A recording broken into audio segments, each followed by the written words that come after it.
Piece chapter 1100 was disappointing.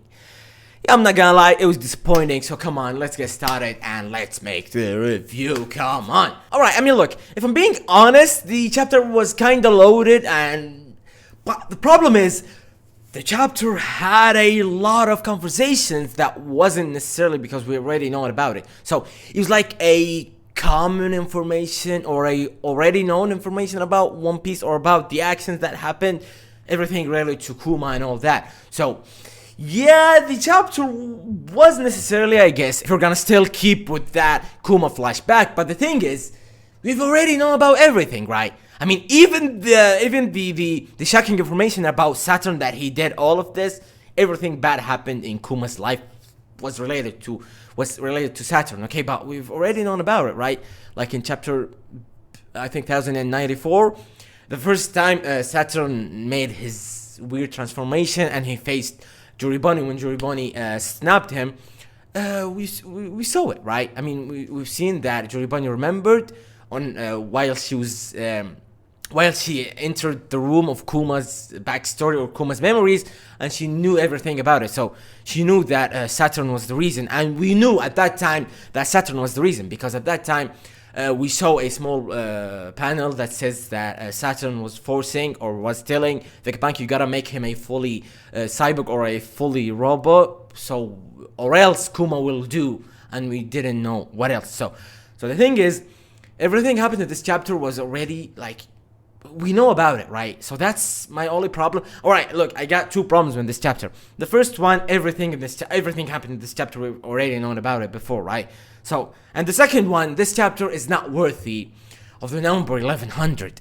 Look, I know a lot of people are gonna say that that's not Oda's problem. I mean, that's really your problem. That's really everybody's problem that made an assumption that this chapter is gonna be insane, and this chapter is gonna include Dragon, and Dragon is gonna arrive at the Agate Island, and he's gonna kill Saturn, and he's gonna do all that, and we're gonna see Mihawk, and we're gonna see Aokiji, and look, I know that some people, and me also, a lot of people that made a huge assumptions and made a huge, like, insane stuff to happen in this chapter, but the thing is, it's not us that cares about the numbers of the chapters, it's Oda.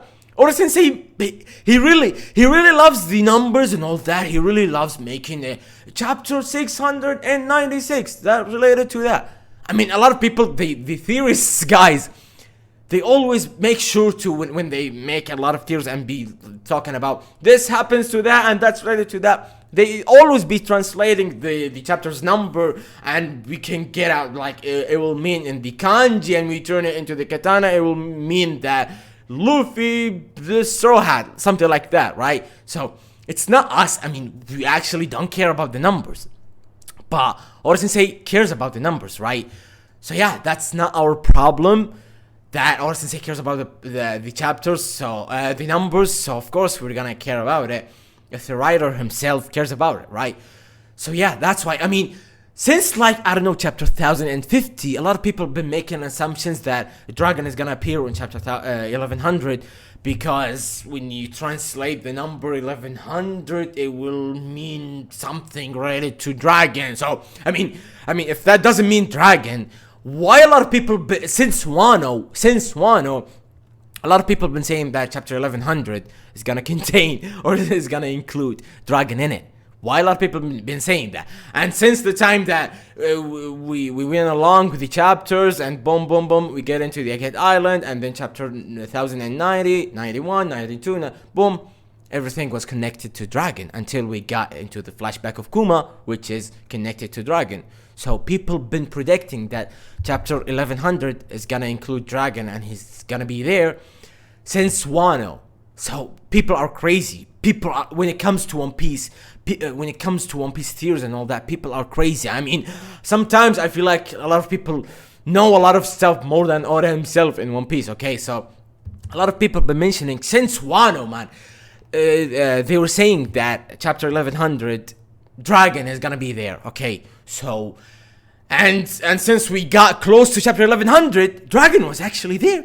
So it totally makes sense for Dragon to appear, but guess what? He appeared on this chapter, but he appeared on a small panel, his reaction to Kuma being a Chichibukai, and as always, Dragon at this point is just... I think at this point Dragon is a YouTuber because he just be making reactions. He'd be like, oh, Ginny is captured by the world government. Okay, that's my reaction. Guess what? Ginny is dead. Cool, that's my reaction. Guess what? Kuma is captured. That's my reaction. Guess what? Sabo is captured. Cool. Everybody's captured. Cool. That's everything he does at this point. I mean, it totally makes sense for the guy who's the most dangerous man in the world to not care about the small details. But the thing is, Kuma is your goddamn friend, man. He's one of the closest friends. Dude, if you don't care about Kuma, I mean, even Ivankov, the guy who created the whole Revolutionary Army with him, he's the co-founder of the Revolutionary Army or let's say the Liberation Army. He didn't, let's not say he didn't care, but he's also made a reaction about Ivankov and Inazumi being captured and being in the Impel Down. And why is that? And yeah, we all remember in the Impel Down, when Luffy asked Ivankov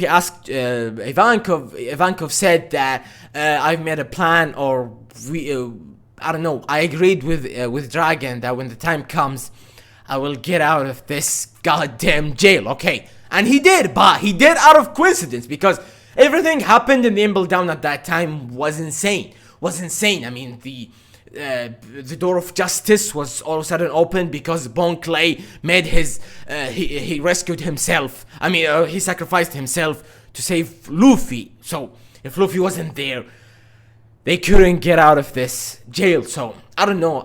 Sometimes I just don't understand Dragon. Okay, I love Dragon. I really love Dragon. Okay, so that's why I'm not gonna say anything bad about Dragon because I really love Dragon. But sometimes I don't understand Dragon at this. I mean, imagine. Okay, look at me, guys. I'm the most dangerous man in the world, right? And I've declared the war against the most powerful thing in the planet right now. So yeah, I'm totally gonna make sacrifices, right? Because my eternal plan is something insane. So I have to make sacrifices, whether it's my friends, whether it's some small details that this guy has been captured or this guy was doing that. So I'm not gonna do anything about it because I have a bigger plan, and his bigger plan is to take down the world government, right? But sometimes when you look, your co-founder is one of the most, if not the most important thing in your army, and the third guy, I mean, 3 guys invented the Revolutionary Army. It was Dragon with Ivankov and with the help of Kuma, right? 1/3 of this army was captured, and 1/3 of this army was in pain. He couldn't do anything. Can you imagine? I mean, look. I mean, yeah, I know that when Vegapunk told Kuma, when he told Kuma that he wants to make the pacifist or the pacifista out of his body, out of his DNA, he said that don't tell Dragon, right? What if Dragon knew that Kuma's race is such an important race? It's from the Buccaneer race. He knew that his race is important, right? So he should have known that Vegapunk, as the scientist, I mean, Dragon should have known a lot about Vegapunk, right? So if you know about Vegapunk, you know that he's a genius. He's an insane scientist, that he's willing to do anything to just make some he invents something or he do something crazy, right?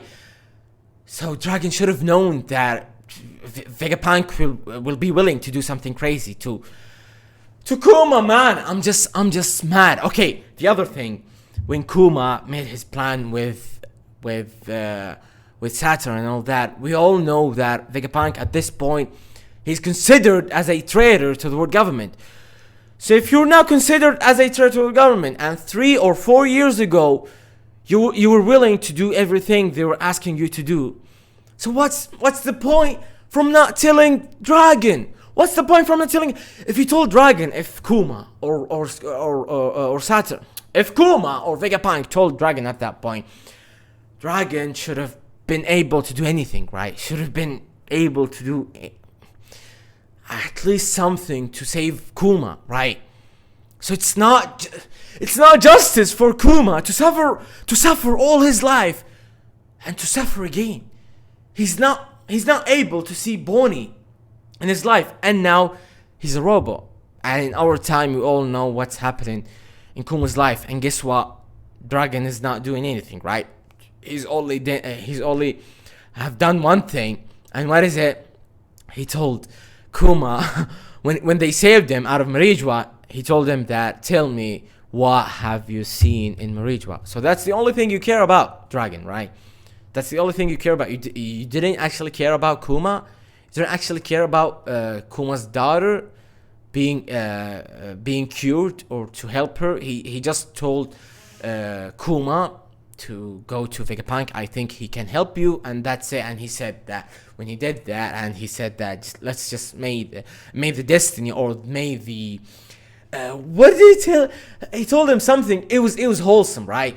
But the thing is that, okay, no, I cannot get back to it. But yeah, he told him that he can go and let's just may the destiny go with you or something like that. It's just the same thing that he said to Luffy when the first time he was introduced, Dragon, when he saved Luffy from Buggy and Smoker, I guess, and he told him that, so, you're a pirate right now.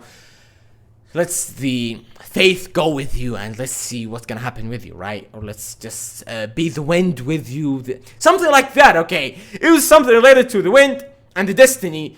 It's combined, right? So yeah, that's the only thing that Dragon told Kuma at that point. I mean, this video was supposed to be a review about the chapter, but it turned out to be a video about Dragon. So yeah, that's everything I really wanted to say about Dragon. I'm really pissed off, because Kuma didn't deserve to live this life, man. And when he finally was able to live, look what happened to him. He was told by oh wait, I just remembered something.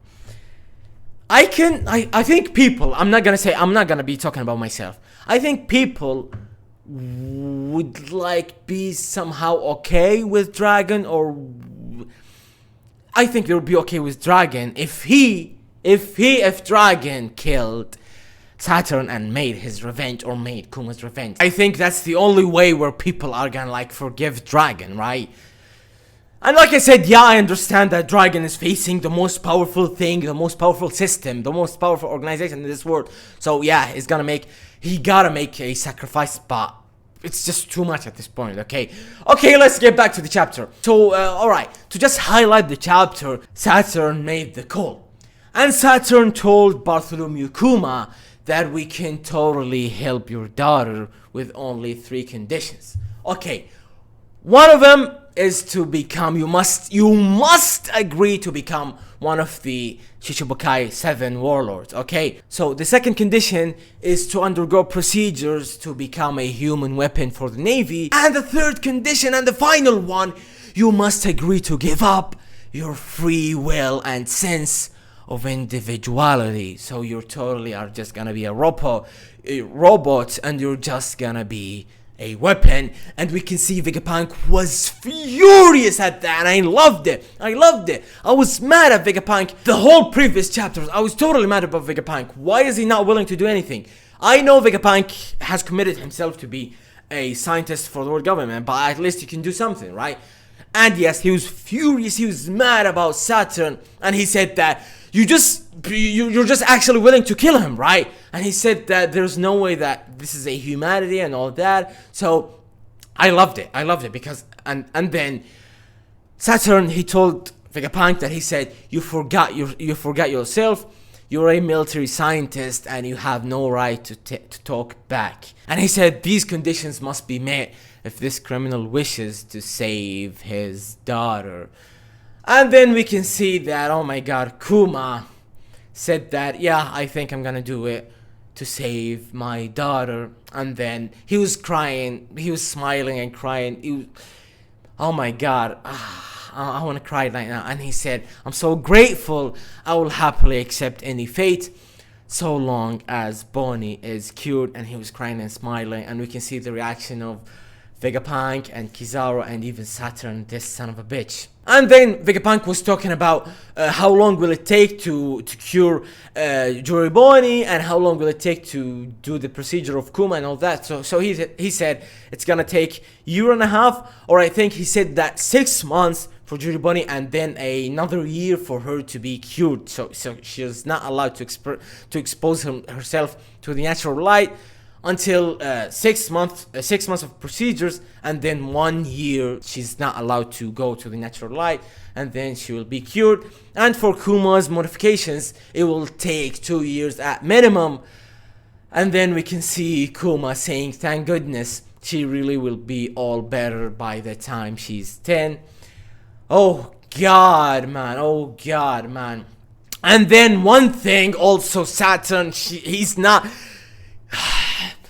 Oh my god. Okay, Saturn said, how can you trust your main opinion after she is cured? Your daughter is our only leverage here. And Kuma said, I have no intention of running. So Saturn actually said that... Oh my god. So we're gonna take Jury Bunny as a hostage until you become a totally robot, and then she will be free. That's the highlight of everything he said. And we can see Vegapunk is furious, and he said that, but that would mean Kuma won't get to see Jury Bunny after she's cured. And Saturn said, correct. His modifications will commence immediately, and I will go and going. Oh my god. So at this point, Kuma is not allowed to see Jury Bunny after she's cured and after all that. So oh my god. And then Kuma told Saturn that I won't try to see her. I swear I have only one request. Don't tell Bonnie the truth. So that's why when we saw it at the beginning of the Egghead Island, where Jury Bunny was mad, or she was trying to kill Vegapunk, and Vegapunk told her that I cannot tell you, but it's not. It wasn't my decision, and if you knew about it, you're not gonna be mad at me or something like that. So yeah, it all makes sense right now, right? And then Kuma said, I won't try to see her, I swear. And he said, I only have one request. Don't tell Bonnie the truth. She can't know about her illness or that she's being kept as a hostage. Okay. And then I don't want her to wake up after her surgery in some soulless government facility. Take her back to Sorbet. You can keep her in the church where she grew up. If you can grant that one request, then I promise you I won't seek her out, and I'll obey without question. Oh god. And Saturn said, very well. And oh my god, we can see that. Oh my god, you can see how pure heart Jury Bunny has when she's smiling and asking Kuma. So yeah, now the procedure is undergoing with Kuma and Jury Bunny, and we can see how their daily life is going, their daily routine. They were eating pizza and they were laughing. At least they're laughing, right? With Kizaru and Kuma and Jury Bunny and Sentomaru and Vegapunk, and they were dancing to the drums of liberation, right? They were dancing, and it seemed that it's the same drums play. It is the same drum play as the drums of liberation, right? I think it's the same. And then we can see half a year later, and yeah, she's back at the Sorbet kingdom of Kuma and Jury Bunnies, and we see that all these citizens of that village, and they promised Kuma they will take care of her. And then we saw a Cyberpool number 8 intelligence agent, and her name is Alpha. And yeah, she's the one who's taken Jury Bunny as a hostage, and she's taking care of her. She's a nurse. So yeah, she said that she's a nurse. And then we saw that she was actually threatening Kuma. By the way, she said that a child's life is such a fragile thing. So she was actually threatening Kuma. I'm not surprised, okay? I'm not even surprised. So yeah, I understand. I'm not coming back, Kuma said. And then, thank you, Bunny. I'm glad you were born. Oh my god. And Jury Bunny was confused. She was like, really? She was smiling. Oh my god. Look at the facial expressions of Jury Bunny and Kuma. They have a pure heart, man. How can you do that to them? And then she said, take care. And then we see that Kuma is officially a warlord. He's officially a Chichibukai. And then we see the reactions of the whole Chichibukai. We can see the Flamingo, Crocodile and Robin, Mihawk, and Alvida and Kobe. I don't know. And Ace with white beard, and Ace and Marco and Jinbei and Blackbeard. And yeah, we can see Hancock's reaction, and we see Gikomoria and Dragon and the whole Revolutionary Army, and of course they're just making reactions because they're creating a YouTube channel and they're just making a live reaction about everything happening in One Piece, right? That's what they're doing, right? And then we can see the letter of Kuma, and he said, "Dear Bonnie, I'm still at sea as I write this. I've become quite well known and it's getting harder and harder to sail in peace. But I'm doing okay." No, you're not doing okay. "I'm doing my best to find interesting travel destinations for when you turn 10. It will be a long journey to deliver this. Please take care." And he was telling the bird, "So I hope everything back home is doing as well as I am." You're lying, man. You're not doing well. The final panel of this chapter was insane. We can see that they were telling Kuma, Bartholomew Kuma, "Come on, you have new commands from the government." So it's not from Kuma. A lot of people were saying, after the spoilers, they were saying that he went there by his own because Luffy is the Joy Boy. That's insane. There's no way that's possible, right? So yeah, that was a command from the government. And then he said, "What is your current location?" And he said, "I'm in the East Blue. What are your orders?" Or "What are my orders?" And that's the end of the chapter. So I don't know what is he doing there. It gotta be related to Luffy, right? Or it can be related to Dragon, if Dragon was born there. I actually don't know. So that was the end of the chapter. Drop your thoughts, comments down below. Drop your thoughts. Do you agree with me on that? This chapter could have been better, right? Could have been better, especially the fact that the number of this chapter is 1100. And I guess that's it. I guess that's it, guys. Drop your thoughts, comments down below. Hey guys, just rate this chapter. I think I'm gonna give it 7 out of 10. I think, yeah, 7 out of 10 is actually okay for this chapter. Thank you guys. Get out of here.